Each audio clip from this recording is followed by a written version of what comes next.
No, we're not. Not when you're quaking in your boots at the sight of me. My friends don't look at me and see a monster." She couldn't say anything to that. She did fear him, maybe more than she feared anyone else on this planet.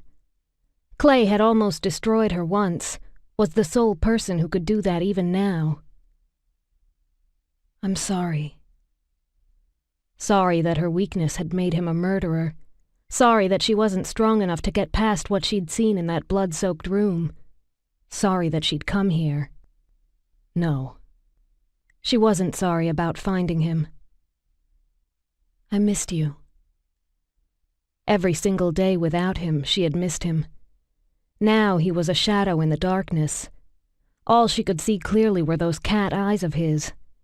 Then she sensed him move and realized he'd crossed his arms, closing her out. "This isn't going to work," she whispered, conscious of something very fragile breaking inside of her. "It's my fault, I know." If she had come to him at 18, he might have been angry at what she'd done, but he would have forgiven her, would have understood her need to grow strong enough to deal with him. But she had waited too long, and now he wasn't hers anymore. "I should go back." "Tell me what you want, then I'll decide." The roughness of his voice stroked over her in a disturbingly intimate caress. She shivered. "Don't give me orders." It was out before she could censor herself.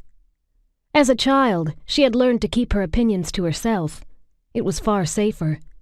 But half an hour with Clay, a Clay who was almost all stranger, and she was already falling into the old patterns between them. He was the one person who'd gotten mad if she had kept her mouth shut, rather than the other way around. Maybe, she thought, a bright spark of hope igniting. Maybe he hadn't changed in that way. "I'm not a dog to be brought to heel." A small silence, followed by the sound of clothes shifting over skin. "Still got a smart mouth on you." The tightness in her chest eased. If Clay had told her to shut up. "Can I ask you some questions?" "Auditioning me for your job? Sorry, Talin, I hold the power here."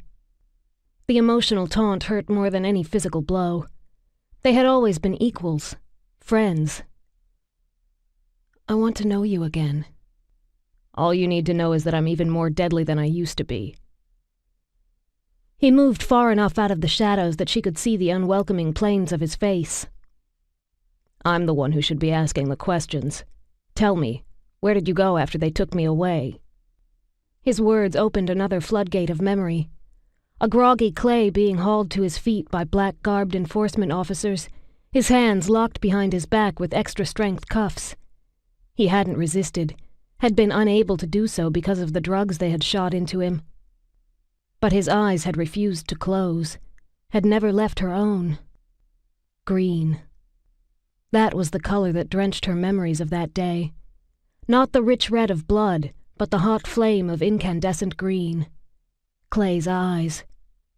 She'd whimpered when they'd taken him away, but his eyes had told her to be strong, that he'd return for her. And he had.